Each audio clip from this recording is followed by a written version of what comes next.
Tiwalang-tiwala pa naman ako sa'yo kaya nagtatato ka. Akala ko napakagaling mo sa trabaho. Pagtato, akin. Pagdating dyan, kailangan dapat masilan eh.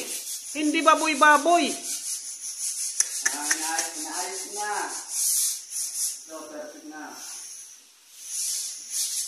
Babantayan kita minuto. Yan, nag-shot na yung baby ko. Cellphone lang yata ang inaatupag mo, hindi yung pagliliha. Yung asawa ko nag-aano na eh. Eh ano namang problema sa asawa mo? Gusto mo, buntot-buntutan mo, doon ka. Gutom na daw siya eh. Nako. Kailangan niya daw kumain ng buto eh. Nako. Pag puro buto yung ano nyo iniisip.